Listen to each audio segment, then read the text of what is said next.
Welcome to Running in the 70s, where we interview, meet, and get to know athletes of all kind who were running in the 70s. I'm your host, Matthew Kleinowski.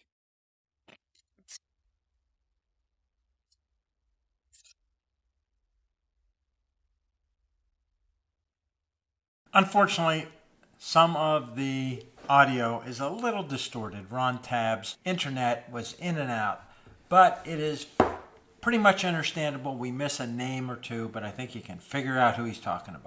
Today on the podcast, we're down in Florida with a gentleman who has been around the world. He's run marathons in 5 different continents. Familiar with the term first, often first American, often first place. And we're going to go way back in history. Ron Tabb had an exceptional career in the late 70s and early 80s. Then his name stayed in running as a coach, coaches some spectacular performance athletes, mentoring people, and still involved today. Online coaching. There's all kind of interesting things here, but we're going to start with the origin story and reflections on the 70s. Welcome today, Ron Tabb. Hi, Ron. Thank you for having me.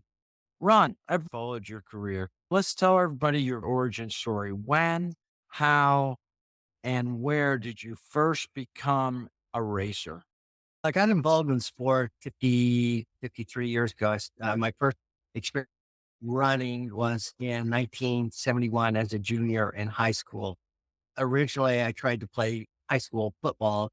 Kansas City Chiefs fan. If you look behind me, mementos. So I'm still a huge football fan. I ended up not going out for football back in those days, take a physical education class. I come from a real small Midwestern town. And our PE teacher took a tractor out and plowed a half-mile cross-country course. We did this for approximately a week. Every day we'd do the same course. So some of the upperclassmen learned that this guy was running really well in this cross-country course. We didn't have cross-country at our school, and talked me into coming out and running track. I was hesitant in getting involved in track because the really fast sprinters at the school, because I played football, that these guys were much faster than me. I didn't really have any desire to running track. I knew nothing about the sport. The only thing I knew about is watching Jim Ryan run the 68 Olympics. Being from Missouri, everyone knows who Jim Ryan is. So that was basically all I knew about track and field. To go out for track because I saw it as an avenue for me to possibly earn a letterman's jacket in the sport. And guys explained to me, oh, there are a lot of different events in track. They talked me into coming out.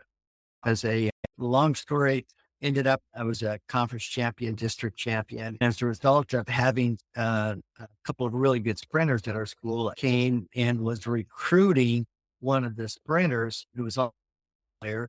He was a state champion in the 100 and more or less requested to talk to me. After a lengthy discussion, he offered me a come to Central Missouri State University. If it's not been for the sprinter on the team, I don't know that I would have been recruited to any college because my times weren't that fast. I was a 442 miler in high school, and those aren't exactly credentials that I get even back in those days. What was on your feet when you ran that first mode field? What was Converse? I remember Dad got really angry at me for going out and buying a pair of expensive shoes. I don't even remember what they were. That was the first shoe that I ran in. What was your high school coaching like on track then? The coaches didn't have a clue what to do with the distance. Got stipends to do track. They were fine as far as the throwers and the sprinters were concerned, but they had never dealt with the distance. I began doing my own research and trying to learn about distance running. So my thing was I miles in, and we had a military, the town that I grew up in, and on the weekends I'd go and then do some laps around the indoor track, go shoot some more baskets and do some more laps. And just that was a routine. My senior year, again, we didn't have cross country. And I didn't go out for football my senior year either. I was at the military academy where we had the indoor track, and I did 4 times 2 mile. remember we had the old handheld stopwatches. Gone out and purchased one of those, and I was timing myself. The last I remember vividly, I ran 10:19, and I called the head coach up to tell him. I said, "Coach, I just ran 10:19, which was for 2 miles." He didn't believe me because my time 10:39. So he didn't believe that I was capable of running that fast. But that was being self-coached. Let me go back and just get a few more things about just some of this background. It's just interesting to me. When did you get a letter? Did you letter your first year? I led her my junior year. I set the school record at 10:39. I won. Then I got bronchitis. So that was the last meet that I ran. I didn't have an opportunity to run state as a result. I set the conference record with my best time at 10:39. Let me ask you then about being self-coached. How did you race? Tactics? Did you figure any of that out, or did you just barrel down? I always went to the front. I was a front runner all through my collegiate career and my post collegiate career and the other races back in the 70s and 80s. I was always in the front. That was just my nature. Do you have a kick? I had a very good strong kick. The district meet in high school, I broke 60 seconds, 440 back in those days for the district. I had a guy that I had a bit of a rivalry, and the guy always just sat on me. I decided that at the district meet, I was going to change tactics and a little bit further out then, as opposed to waiting until the last 200 meters. And so I decided to start pushing with the lap, and I broke him. And then when the bell lap hit, I changed gears again and ended up with a second, the last 400. Nice. About your psychology. At which point of this did you start to identify yourself as a runner, not just as an athlete? In high school, I was really small. Many stories that we've heard about other kids too small to play basketball. I was one of those. I was scrawny Ronnie in high school because I was at 5'4", 95 pounds. There's not too many 5'4", 95-pound football players, but my true love was football. And that was the era when the Kansas City Chiefs were Super Bowl champions and up 35 miles from Kansas City. So it was ingrained in us that I wanted to play football. So I tried to identify myself as an athlete. You have a little bit of an inferior in as an athlete, the success that I was having in high school mindset as to, okay, I'm not going to be a football. I can be a pretty good runner. My senior year, when I started setting records and being races, was probably when I identified myself. But I was also realistic, looking at nationwide, looking at what other around the country. And I couldn't imagine breaking 2 miles because Craig Virgin, remember, was coming up during that time as well. I would get lapped in a 2 mile if I were on the same track. So it was, okay, I'm good for where I am. I was realistic. It was good for small time, for a small town, coming from a small school. We had less than 90 kids in my graduating class. We didn't even have a track. We didn't have cross country, a coach that knew anything about distance running. So everything I learned by my own doing. That we had a military academy in the town. That's where we did all of our workouts. Guys on the team, they would drive over, and it was only a mile and a half to the military campus, and would do my runs to run to the track from the high school, where they jump in a car and drive over there because that was too far for them to run. We're going to move to university running, but I have to mention there's going to be a lot of people listening to this from Western Pennsylvania. So they're Pittsburgh Steeler fans. But yeah, we all remember Kansas City beating Minnesota Chiefs and really opening up the NFL. I was a fan of Kansas City back then. One thing that you mentioned, of course, already aware of Jim Ryan, but you're heading into university then, the 72 Olympics. So how was your view of the wider world as a fan of running? So at 72, I was a freshman in college. We had a cross country camp, and it was brutal. I was on the depth chart of the incoming freshmen, I would remember distinctly, I was the 11th. I had the 11th lowest or fast, where you want to put it. We had a state champion from Iowa. We had a state champ that were incoming freshmen.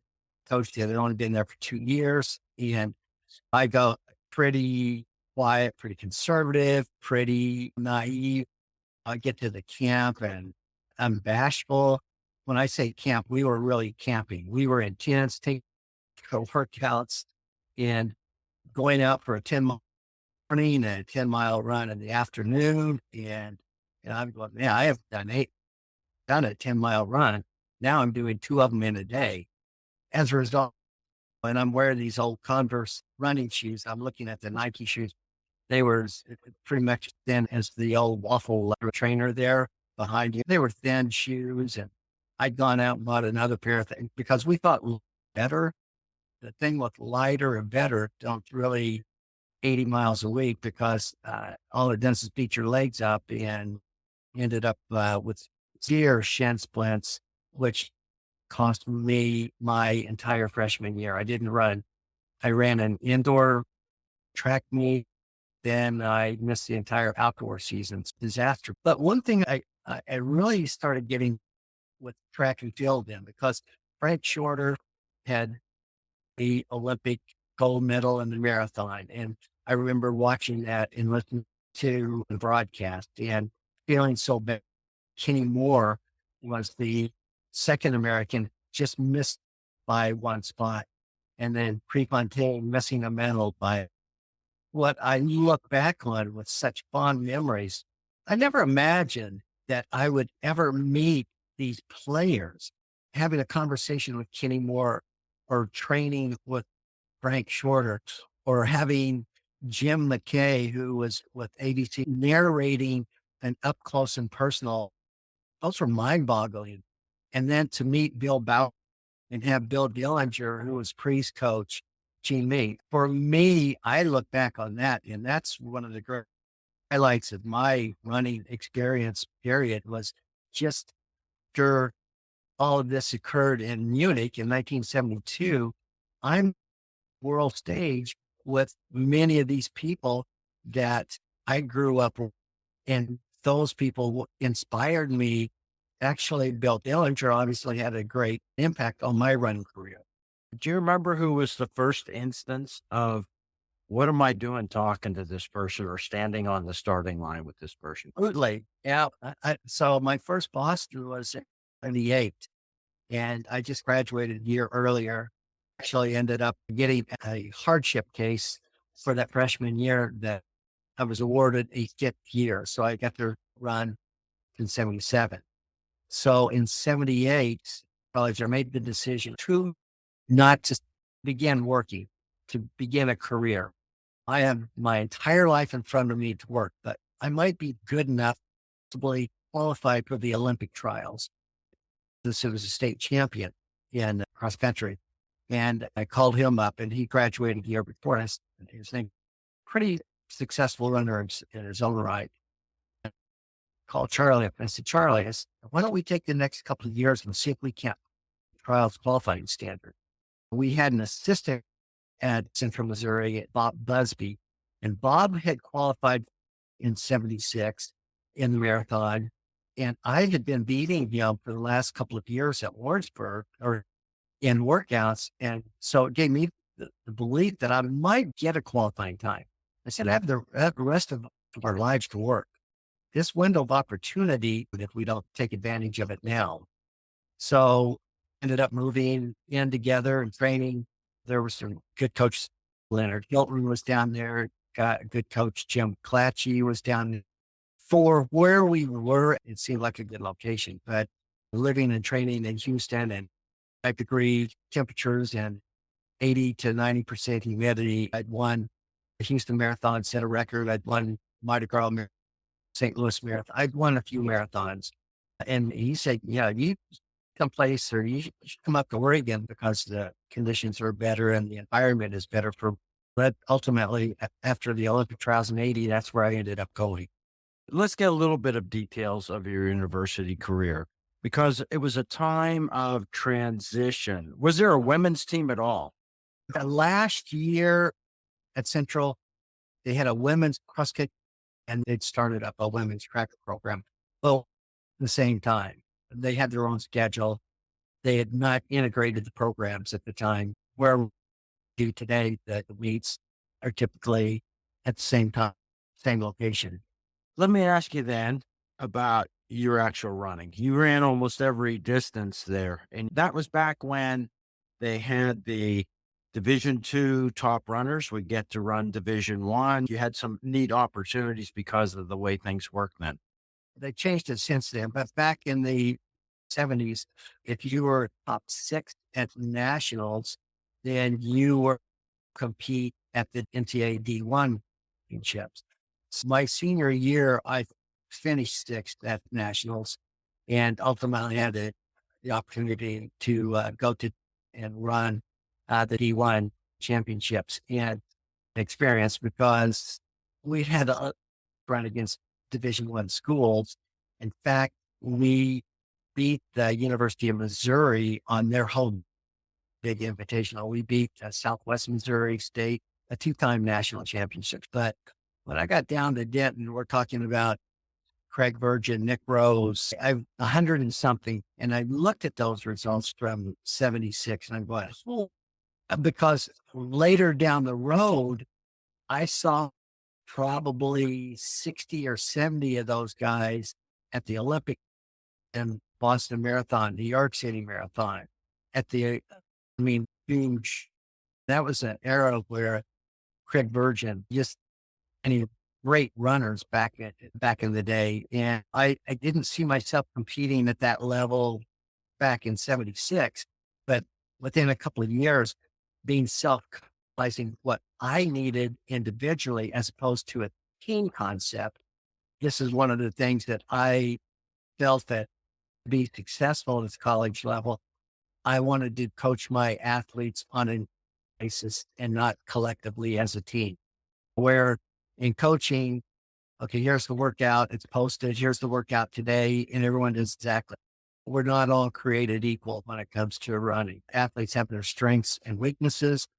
So I like to work on the weaknesses and give the individual an opportunity to get the most out of what they based on When did you first look at your own nutrition during training? nutrition of my Bill Rogers and I, Benji Durden, we just had a little Zoom, and that was one of the things that we talked about was diet and nutrition.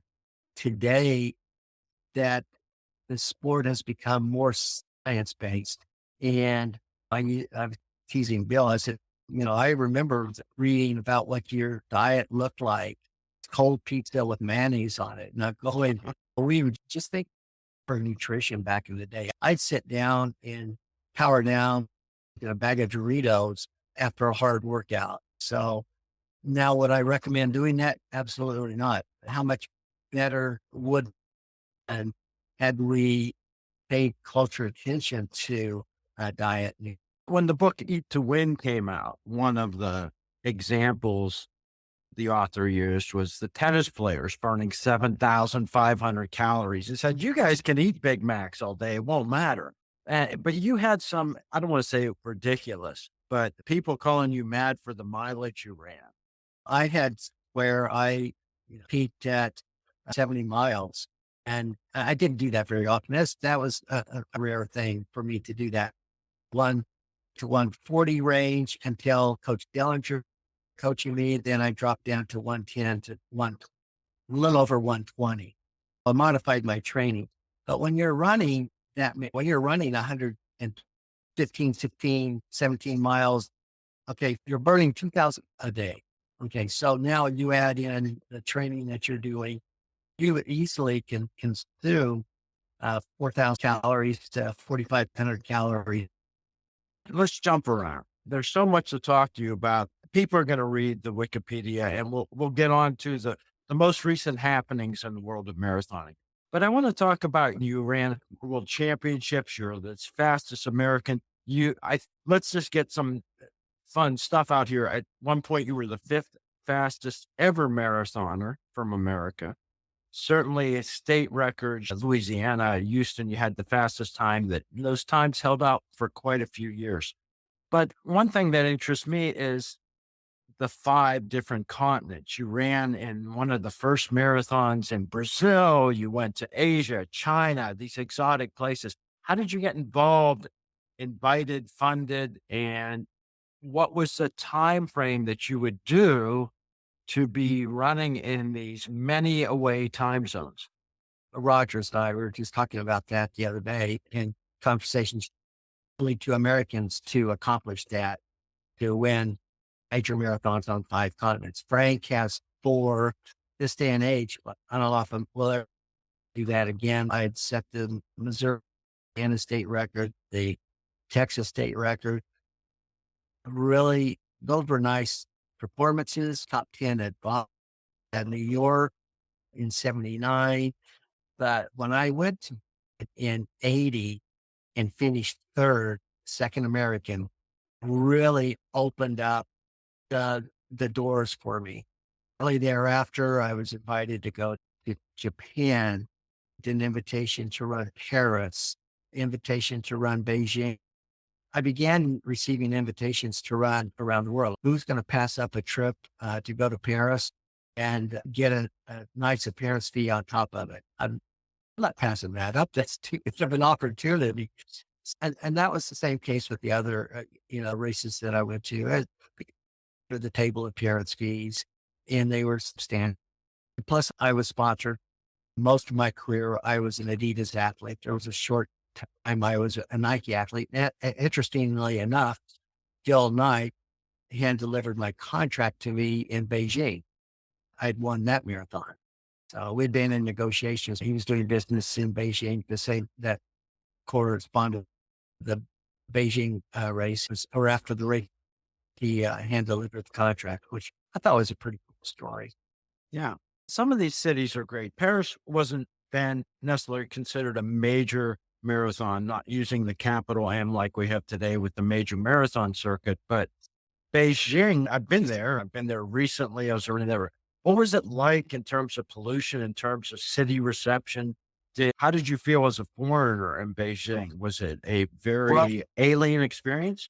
It was really interesting because Beijing 40 years ago was a huge difference. I was there. You had to have a diplomatic visa to get in to begin with. That was a real pain in the butt because I had to go from Eugene to San Francisco to the Chinese consulate, get my visa to go into the country. There were no light. At the eerie feeling going to the airport there and then being put on bus where I didn't know I was the only person. I was taken to this, and each floor had and they had. It was just, it was a little eerie to go there, but it's really interesting to visit. First of all, at the airport, they check and see what you have. They want to know how many watches you have, exactly what you're bringing into the country. They don't want certain types of contraband. Be really cautious about that. And you were told about this before you went there. But then you check into your hotel and I don't speak Chinese. So there's a communication thing that you have to deal with. And then there's a food thing that you have to deal with. How do you find the right, there's no even to go to at this time. There's nothing really that is American or Western in Beijing. Everyone is literally on bicycles. At the time, the first trip there, no private could own a car. Everything was state run at the time. I video camera with me. So I have some awesome video from my first to Beijing. I've been there 3 times and it changed from, the first time to the last, but just really interesting to go around. But morning I'm out and they have these, I forget what you call these plants. What do they call, where they put, I'm trying to remember, when you go to the bathroom, what do you call those plants? Chamber pots. Yeah. So you would see those being moved in the morning, the rickshaws. I saw it was pretty disturbed. Someone pulling a cart and they had a body in it. And it's just strange stuff. That Wow.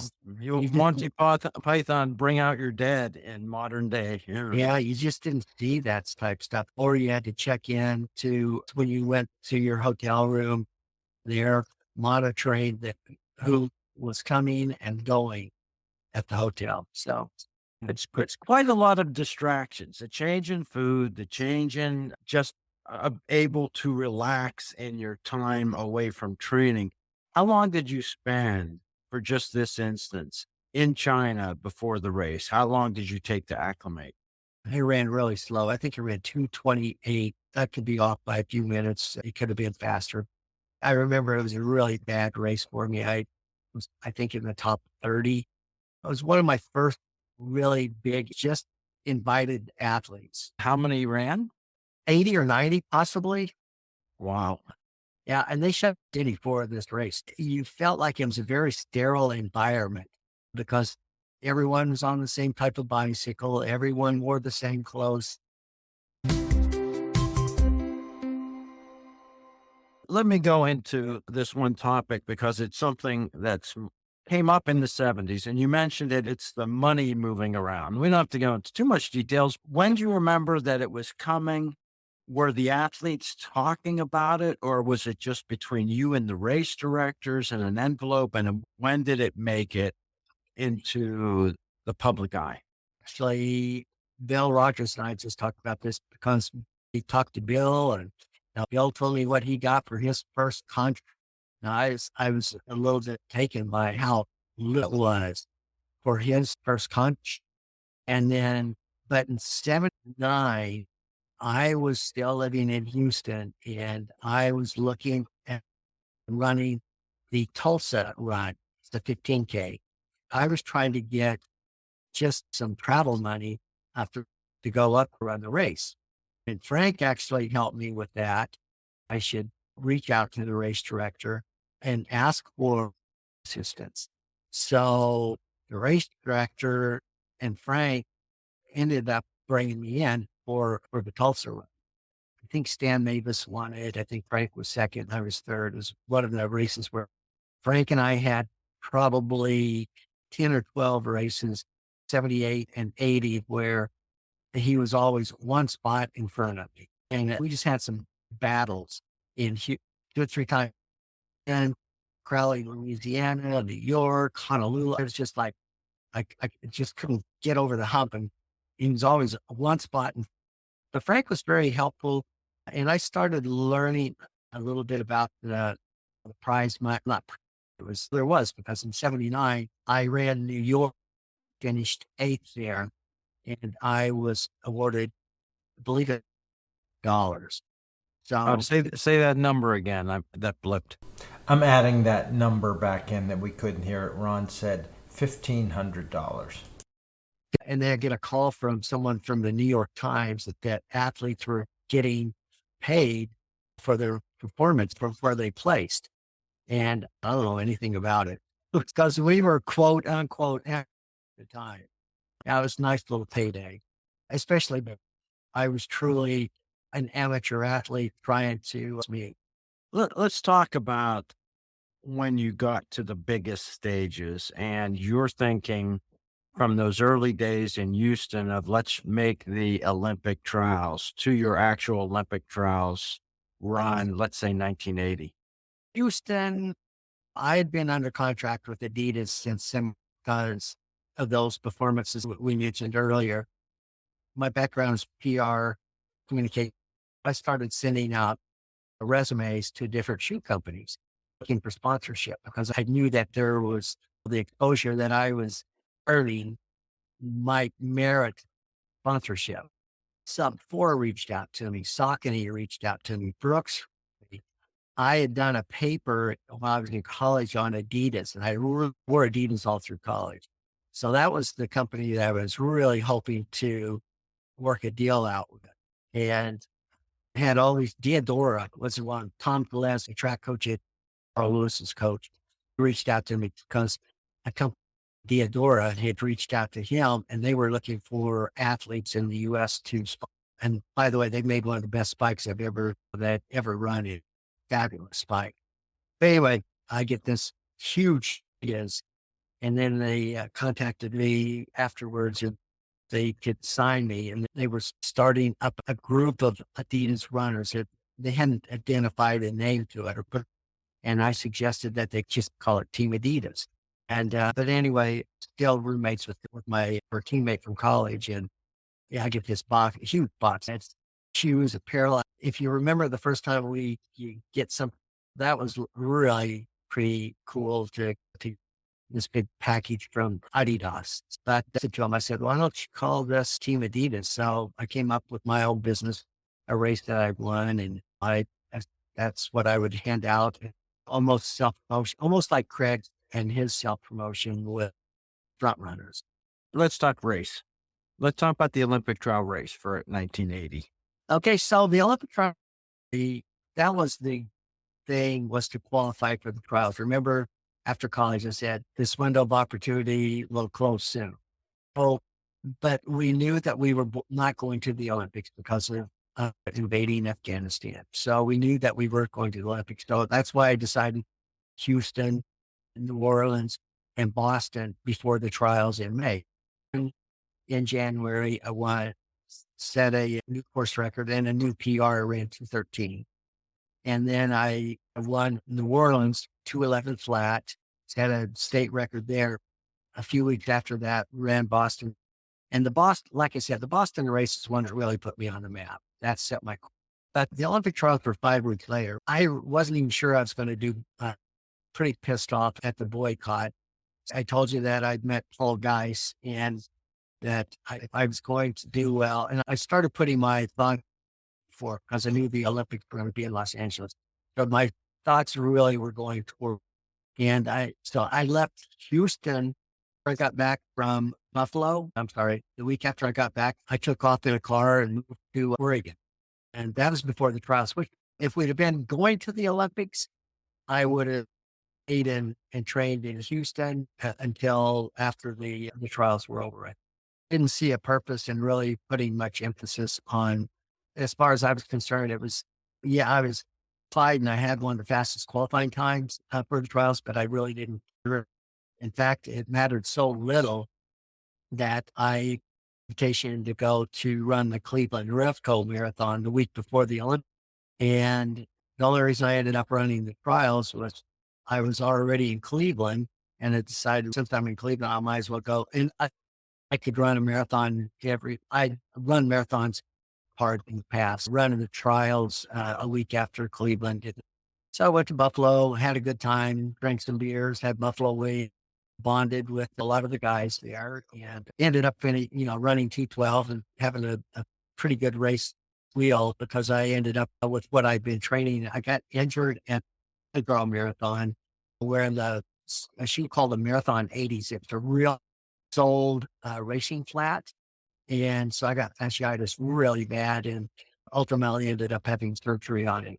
Yeah, I finished fourth at the trials and was happy about, I was a little bit surprised because I did expectations for that to be able to finish fourth at I guess it's an accomplishment, but go anywhere. And what a lot of people don't realize are the people in that year, they are only considered Olympians by the International Olympic Committee or by I recognize as Olympians because they didn't compete in the Olympics. Angie told me that. I didn't realize that. There's a teammate of mine who was on the 84 team that I think also qualified, Jim Wooding in the decathlon from Western Pennsylvania. I know Had that. that same, Jim, fortunate enough to stay uninjured and able to compete well in 84. Let's divert off before we go to 1984 and what happened to you there that disrupted your plans with Mary Decker. That time frame, she set world and national records aplenty. What was your role? It's sometimes described as mentoring, assisting, coaching. What was your role there in Mary's success? Okay, so after 1980, I started having issues with the plantar fascia. We had a doctor in Houston He ran for the Houston Harriers, Baxter. Great man, saved my career. I ended up and I went back to Houston and had the surgery done. This was before the Paris Marathon in 1981. After the surgery, I went down to Atlanta to train for before Boston. I wasn't sure it was done at that time. I thought that might be over with because I would know what having surgery on your foot was going to do if I would be able. But so I went down to Atlanta, met a girl at the road race the year before and stayed with her. And so I said, I'm going to try Boston. I'm under contract with Adidas. I'm going to just run it more or less as a workout to see if I can go the distance in a competitive situation. Then I ran 2:22 for a training flat. It's called the TRX competition. And I ran in that and I'm going, I didn't have any issues. I didn't have any pain. That was a positive. I flew back. I had received an invitation to run the Paris Marathon and getting a nice little appearance fee to go back there. Who's going to pass up a trip to Paris? But when I got I was out with a friend of mine from Athletics West. She's from, you might know him from West Virginia, successful runner back there. And we were out. We blipped on the name. Was it Alex Cass? Do you remember? Oh yeah, I've been chatting with Alex a lot recently. Oh, easy character. Yeah. We're trying to keep it civil. Yeah. Okay. Hey, we're out and I had just bought a Porsche and a Porsche 944. We're out celebrating coming back into town and we're out we call them, they were Rainier beers. So we were out just partying a little. Alex worked for Athletics West and he ran for Athletics West as well.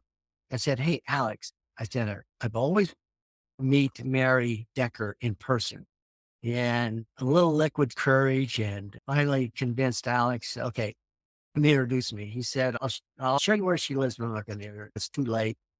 So anyway, and after a few Rognes, I stopped in front of her house, went and knocked on her door. And Alex is going, all right, you can't. He was pretty embarrassed. And he goes, you're going to doing this. Anyway, long story short, she had her surgery on her shin. She didn't have anything to do. I don't remember exactly what night it was. We ended up going out to a place called the Mule Camp over in Springfield. We closed the place down and then went back and Alex off and then at his place. And then I had to drop Mary off at her place. She locked her keys in the house. That's what a shame. Back to my place and spending the night I won't go, but anyway, spent the night there and one thing led to another. This is for the Paris Marathon. So I was still pretty much focused. We started going out. We were going pretty much every day. We were out doing things together. And then I went to Paris, won the Paris Marathon, ran a pretty quick time, got back, invited Mary to go to Hawaii, her mom down in LA, and then met Mary in LA. And we took to Hawaii and it's a little romance. And shortly thereafter, we were married. I think it was September. Yeah, I think we got married in September. Once we got married, I started putting all of because she wanted to have kids. I wasn't into having kids. Anyway, I started devoting my time and training with her. So I did 81 from, I would say, August of 81 until almost the beginning of 83. I did every training run that she did. So I put my running on the back burners. I had another bout with plantar fasciitis. I hadn't had surgery on, but for the stretch that we had from 81 to the beginning of 83, I did her workouts with her. So I was able to hold her back and I could push her in workouts. So basically had a training partner that was there for 24/7. Yeah. How fast could you run a mile in those days? I would have been able to run 4 minutes. Okay. Yeah.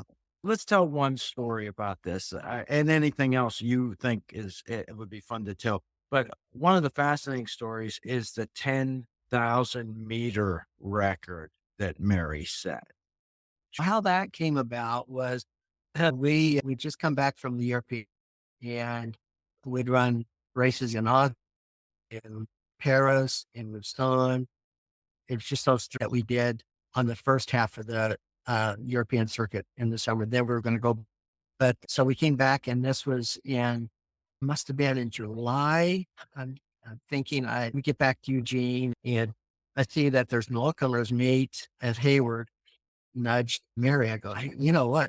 I said, the shape that you're in right now, the American record for the 10,000 is really soft. I said, you could basically do this. And I knew the shape that so well because we did every workout together. So why don't we talk to Dick Brown and talk to him about setting it up so you can get it certified?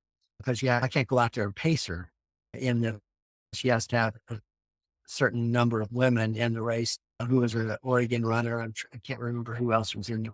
Anyway, we set it up for her, and I figured out the split needed to run in order to get it, which I figured it down to each what she should be shooting for. So I'm in Grady, split off to her, and as I'd done all season long and for the last year, because I was even at Melrose, I'm in reading every lap off to her when she's racing.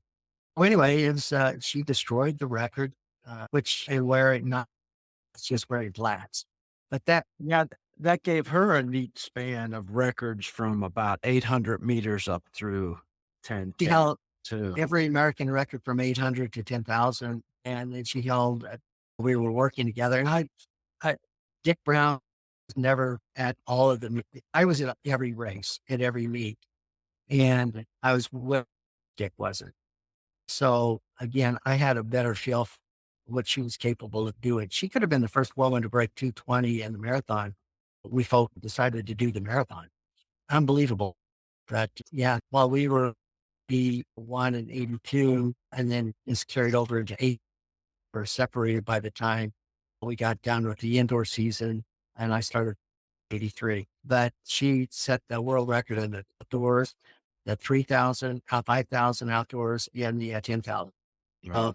And I'm not sure what American woman can make that claim. Yeah. That's pretty Well, amazing. so it's pretty amazing. And it's pretty neat that you had a role in that. And I'm sure that was an amazing time to be running two elite athletes together like that all the time. What you were asking how fast I could run a mile. And it's funny because being with Mary, we would always be interviewed together. And a lot of the reporters would go, can you run? Can you keep up? Can you keep up with it? And I was just like, oh my God, you guys research because I've had a fairly successful career this last couple of years until I started training exclusively. But yeah, it was funny. Yeah. Can you keep up? I can, it's amazing, but so anyway, Yeah. The thing I wanted to go on to next was the role you had in American running history. You'll tell the story if everybody doesn't know. Discovering the marathon in Meb Keflezighi. after the 88 Olympic trials and then 92, not qualifying, I knew it's time to find a career now and find a job. So I applied at Cuyamaca Community College in El Cajon, which is a suburb of San Diego. I'd never coached organized teams or clubs before, but obviously I had a lot of money and coaching experience. So Cuyamaca program, I actually took us to where we had the number one team or community college team in the nation. We didn't have a track or a cross country course when I took over this program.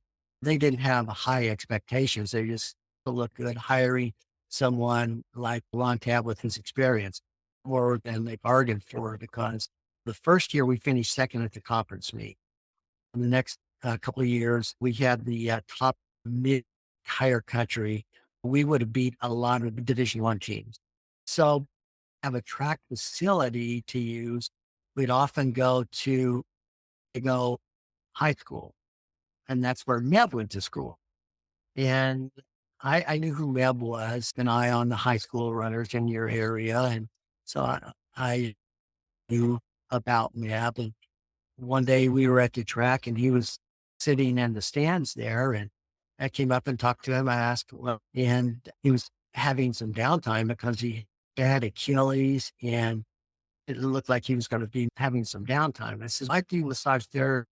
Let me see if I can't help you a little bit from that standpoint, doing a little massage work. And he didn't know anything about who I was. He just knew that one thing led to another. We started training together and then I started writing scouts for him. And I couldn't coach him directly because he was a high school athlete and a high school coach. That's where we got started and would advise him what to do, what not to do. If he had an idea of what the workouts were going to look like, I tell him how to approach the work. If there was a race, I would suggest to him how to approach the race. I almost lost my job because I got so involved with his coaching. His high school coach was getting pissed off at me because Med started everything I was doing.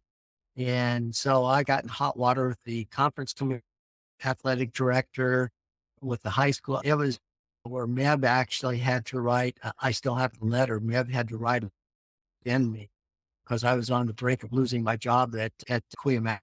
And I told him senior year, I'd made the decision that my wife and I were going to move to Oregon from San Diego. And I called Dillinger. I said, Bill, I've got an athlete down here that you really need to look at. You got to bring, I said, he's going to need full financial assistance because you're immigrants from Eritrea and they're not going to have the ability to pay for his schooling, money in my budget. And Meb wanted to come to Oregon because he knew that I was moving. He felt we had a relationship coming to Oregon with me because he trusted me and knew me. Bill just said, no, from having the money wrong. He ended up going to UCLA, which a really good choice. But years down the road after Meb had graduated from UCLA out with Bill Dillinger and Meb with the three of us were as the biggest mistake I ever made. Yeah, because Meb in so many races at UCLA, it would have been a big boost to the Oregon program. Let me ask you if you can recall, what was it you saw in a 1,600 miler, 2-miler?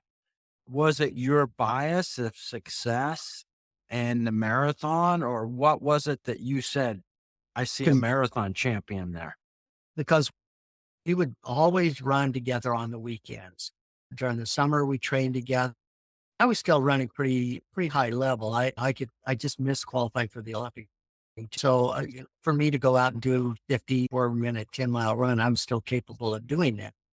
And we often did Fridays or Saturdays or Sundays and going, dang, this high school kids that was hanging. And I was always a coach on a very nature because I'd seen so many California athletes the time they left high school and by the time they got after the college careers, they were done.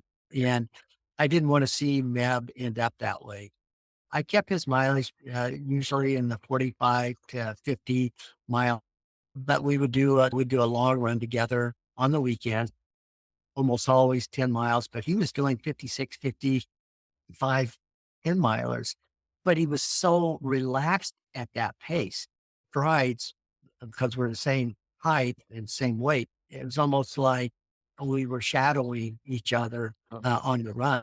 By the time he was a senior or he was graduating, because we were trying to figure out which schools, because he had scholarship offers all over the country. I was encouraging him to build. I wasn't able to afford to pay for his education. Bill didn't have any scholarship money. So I think that Bob Larson and Meb combination was a real good, it worked really well. But I told Meb his senior year, Meb, you have the potential. I said, but you have to realize potential is one thing, being it is an entirely different matter. I said, you have the potential to become one of the greatest distance runners. Again, Meb doesn't know it. We don't have social media, all that. So he doesn't really know anything about my running career other than, I ran some marathons. And that's about it. I never really discussed what I had done as an athlete. In fact, he probably didn't even know until early 2000s when we started professional career.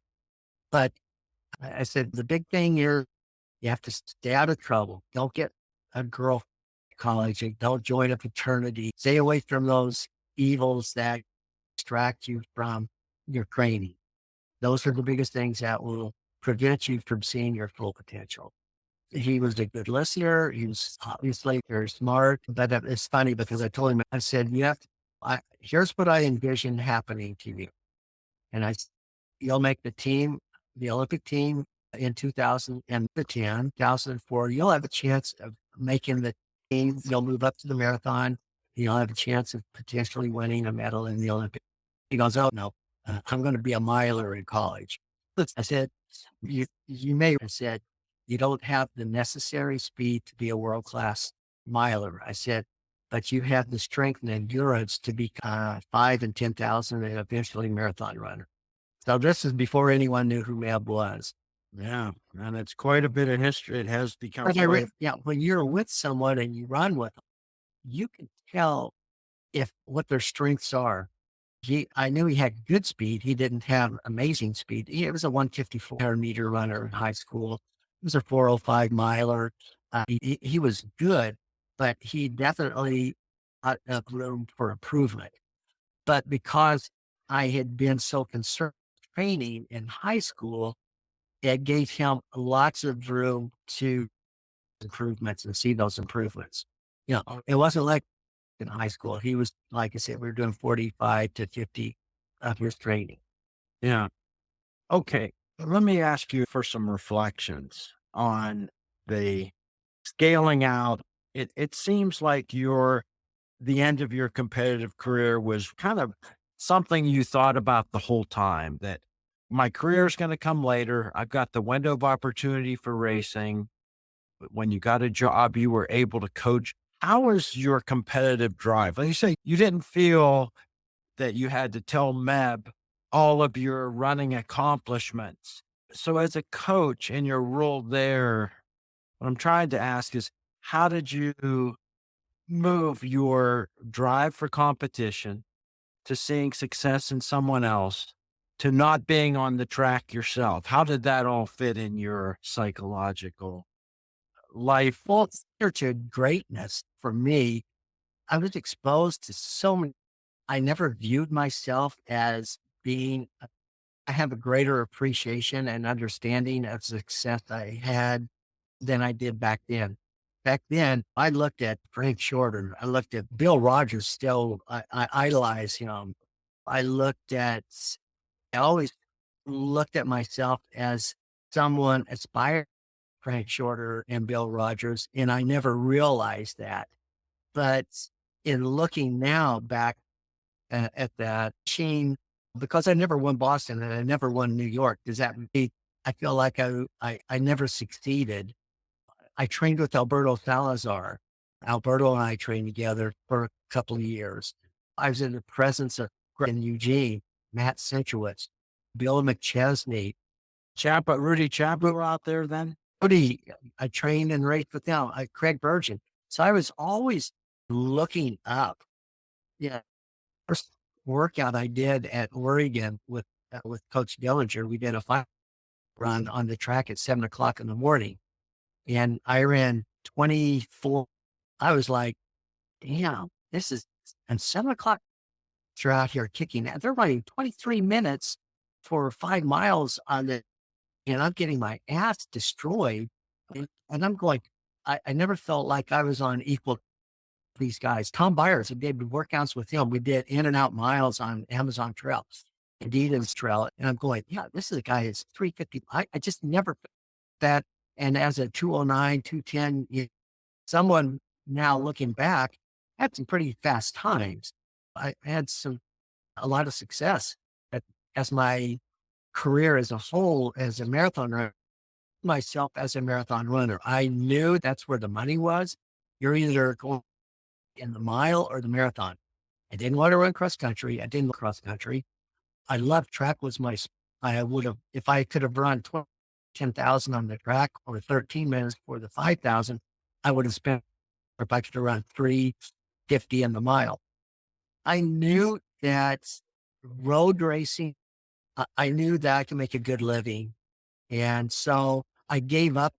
I used the track occasionally for that would assist me for the marathon.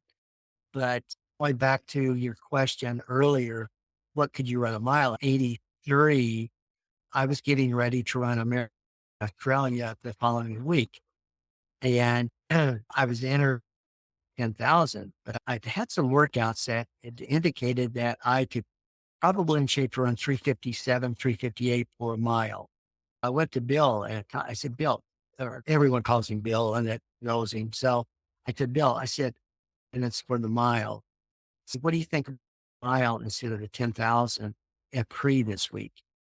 And he goes, I'll leave it up to you, but for the mile or the marathon, I'm going. So by virtue of his answer, he left me whether to do the mile or the 10K.